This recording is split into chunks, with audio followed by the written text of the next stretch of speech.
Oromticha yudu kopsus fayu hin aari joom biyuni kof logoyu feesi ajaq bilma bana yutin anjan khannan bene wajin wal sin barsiisuudhaaf ana jaartasi komando lenjisaa miliksa fudagaati akkuma dhuftanitti YouTube channel khiyya kana subscribe godhu inuman dagatina anis YouTube kunis haare waan taani jecha no khaysumeesa sin jenna ani mo fulduraaf akkan isin khaysumeesu abdi waanin qabuuf subscribe inuman dagatin waan diimtoos jiru kana kana tuqiti subscribe godhi like share comment ina godhiti akka malee na jajjabeesi kun wal jajjabeesuu fi wal cina dhaabbachuudha jennama arra waniin qabadhee isin dhiyaadhee ilmi namaa sodaa keessa akkamitti baa ilmi namaa uumamaanoo maal sodaata na keessa yoo boo baate miidhaa akkamtiitu ragaa yoo sodaata na keessa beeho faayidaa akkam argata khawwaliin jennee khawwaliin laaluta keessattuu fiidiyoon tun fiidiyoo akkaan barbaachiftuu waan taateef jecha ati mana madaamii keessa jirta tanaan qalbinaa kan itti dhaggeeffadhu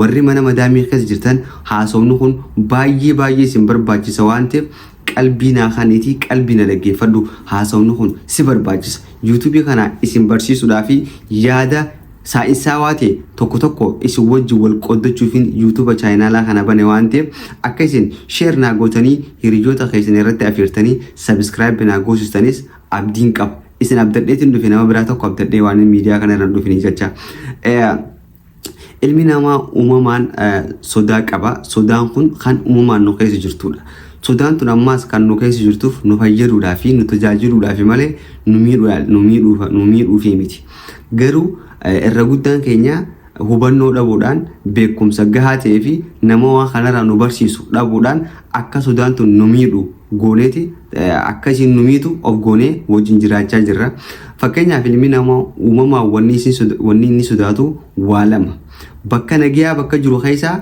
rakkoo biraa keesseen waan hin barbaanneef waan amma jiru tana ifarkaa gadhiisee waan biraa barbaaduudhaaf akka malee sodaata waan isa harka jiru tana qabatee ciniinnatee jabeeffachuu qofa barbaada yoo wanni harkaa qabe kun dingata na harkaa baate niin kasaara je'ee waan sodaatu jecha waan sodaatanaa jecha waan isa harka jiru irratti akka malee cinqatee jabeeffatee irratti rakkata akkasumatti ammaas wanni biraa ilmi namaa maal naan jaa yoo ana bakka waan akkanaa hojjetu yoo waan akkanaa naa dubbatu nama akkanaa wajjin anaa hojjetu jiraatuudhaan fi namni na harke maal naan ja'a kan jiru uumamaan qaama ilma namaa kana keessa waan jiruuf waan kanaatiitu akka nuti jireenya keenya keessatti bakka guddaa sadarkaa gurguddaa fi waan gaggaariin hojjenne kan dhorku irra guddatti waan kana fakkeenyaaf waan kana adda babaasee akka isinii galuutitti isiniif hima fakkeenyaaf ati obboleettiin tiyya mana madaamii jirta fakkeenyaaf mana madaamii ammaati hojjechaa jirtu kana keessatti madaamiin tantee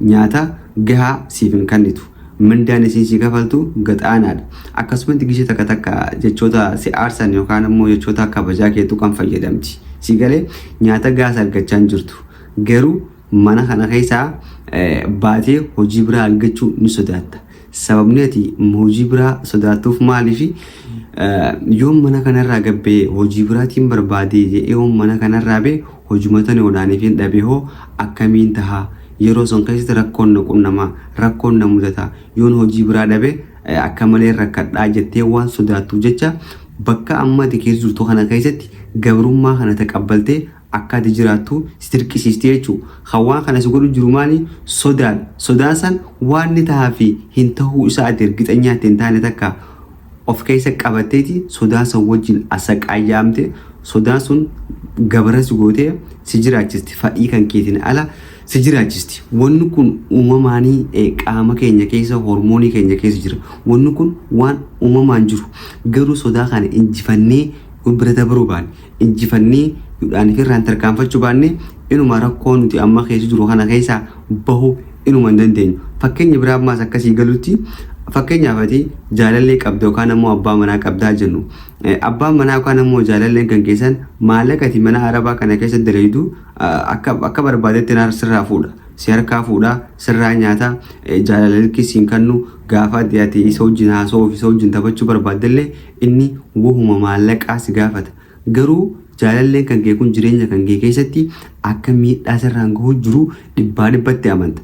Garuu isaan adda bu'uun sodaata. Sababni isaa yoon isa kanaan adda bahe ganaan dhiira biraa wajjin wal quunnamaa, ganaan dhiira biraa barbaada, ganaan dhiira biraa manaamin dhiira biraa argachuu dhabuu mala jettee waan uumamaan sodaan sun keessa jirtuuf namicha si miidhu jiru kana dirqama gabroomtee akka ati nama kana wajjin jiraattu si godhaa jechuu. Maaliif sodaadhaatu akkana si godhu jira? Ati miti sodaa uumamaan hormoonii kan kee keessa jirutitu akkana si godhaa jira jechuu.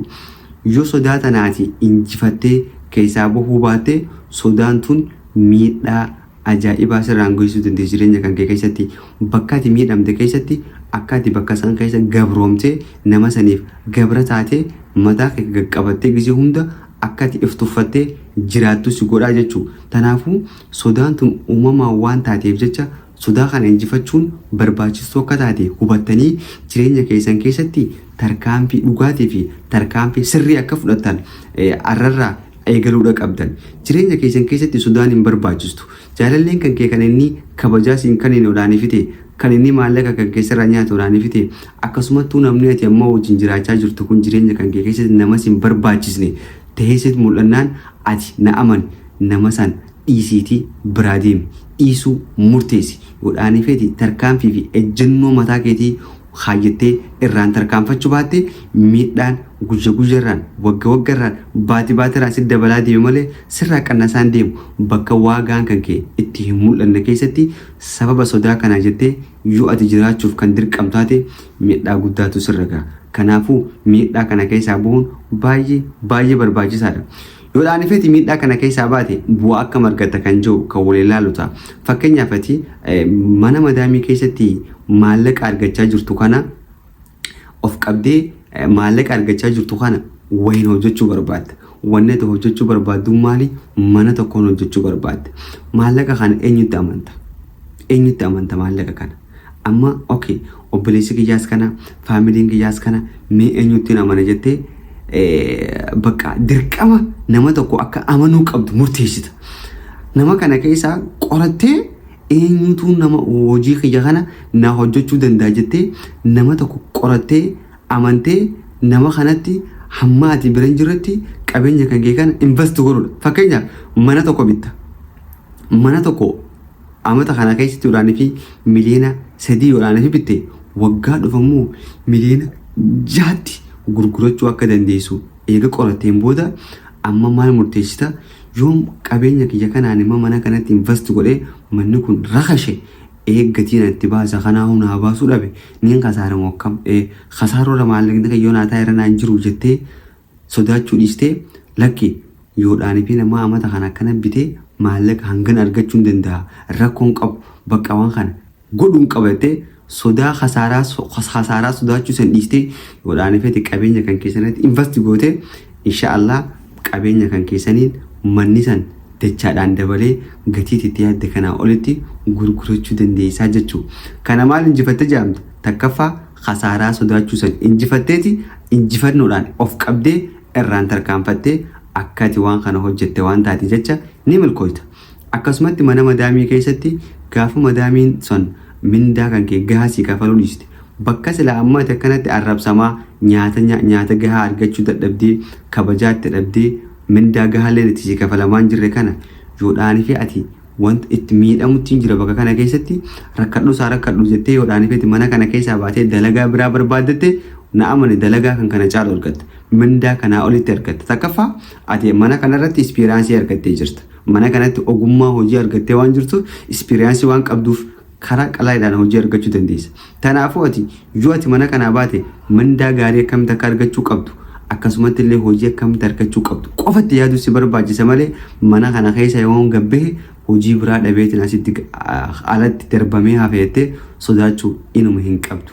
Sodaa kana yoodhaan feetiif keessaa baastee jireenya kan kee kan itti aanutti achi tarkaanfattaa jechuudha.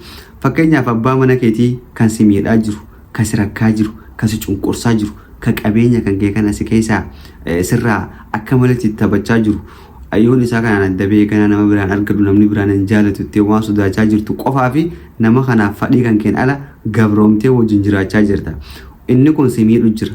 Garuu yoodhaan feeti lakki aboo ammaan booda miidhamuun naa gahaa ammaan booda immoo bakkaan ittiin kabajamne bakkaan ittiin gammanne bakkaan gammachuun ittiin natti hin dhagaamne jiraachuun nan barbaachisu jettee waraanii feeti ejjennoo mataa keetii murattee tarkaanfattee sodaa kana injifattee biracha kuttee na amani nama kana caalutu jireenya kan kee keessa dhufa. Sababni ispiraansii qabda jechuudha duratti ispiraansii fi irra deddeebitee waan kana hojjettee waan jirtu jecha nama faraalaaluu ni beekta ogummaa argattee jirta. Kanaafuu nama san caalu akkati argattu waan deemtuuf jecha waan akkanaa kanaan sodaa akkanaa kana keessaa baatanii yoodhaanii fi tarkaanfii itti aanuudhaanii fudhatan milkaa'ina kan dabre san caaltuu fudhataa jechuudha. Okay, gabaabseetiin amma akka wanni kun itti hojjettu si hubachiisa. Fakkeenyaaf hormooniin nu keessa jiru jireenya keenya keessatti akka nuti balarraa nu oolchu qofaa fi sodaantu nu keessa jirti. Fakkeenyaaf si galcha ganama subii gizeedhaan fi ati bishaan qorraadhaan qaama dhiqachuu deemtu hagam takka sodaan si gadhiifama haga qaamni si hollachuu haga qaamni si qirqirfamuu tokkotti si deema. Maaliif qaamni kan keessan uumamaan akka ati bishaan qorri kun qaama kan kee kana sitti hin dhagaamne waan barbaadu qofaa fi akka sodaachisa. Garuu ati ganama subii bishaan qorraan dhiqachuun akka ati faayidaa qabu ni beekta dhiiga keetiif cooraa kan kee kanaaf qoola kan kee kal'oo kan kee kanaaf akka inni faayidaa qabu ni beekta bishaan qorraan ganama qaama dhiqachuun sammuu keetiifis dhiiga keetiifis qoola kan kee kanaafis baay'ee barbaachisaadha. Garuu bu'aa irraa argataa jechuudhaati. Sodaa san injifatteedhaan fi qaama san dhiqatte qofa kan argattu. Sodaa san injifachuun akka ati faayidaan arganne yoo sodaa sun injifachuu baatte faayidaa sila argachuu qabdu akka ati hin arganne si godha. Akkasumatti inni dhimma sirraan qabu ati qodaan kee bareeduu dhabuu dhiigni kan kee milkaa'uu dhabuu kanarraa dhimma hin qabu.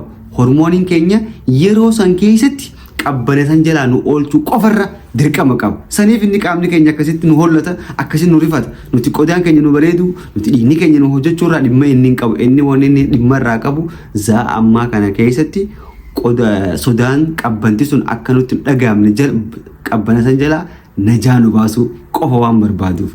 Akkasumatti ammaas ganama yeroodhaan fi hirriba raftu ganama gisee akkasitti nuti mijjatu sangaa hirriba san baxxaaniyaa fi bistii san jalaa kaatee kumbula san jalaa kaatee gara dalagaa deemuu hangamta akkasitti ulfaata. Hangamta akka nafseen rafi hangamta akkasiin jetti as keessaa boo hangamta akka sodaatta. Wanni ati sodaatuuf ati tujjaaruu ati qabeenya argachuu ati jireenya kan kee fuulduraa jijjiiruurraa hormooniin kan kee dhimma hin qabu. Qabbana yeroo ammaa ala jirtu san jala qofarraa najaa si baasu qofarraa haa jaranii san qofa akka inni hojjetuuf uumame. Ati ammoo jireenya fuulduraa si barbaachisa jireenya kaayyuu jiraachuu si barbaachisa. Kanaafuu dirqama sodaa san injifachuu qabda jechuudha. Arraan booda sodaa akkasii akka ati injifattu abdiin qaba. Sodaan hagamta kan ilma namaa miitu bartee jirta jedheetii yaada. Chaayinaala kana hanga ammaa dhaggeeffatte taanaan jaalattee jirta. Subscribe godhiitii akkasumatti illee hiriyoota kan kee biraan akka itti naageessu kabajaan si gaafadha.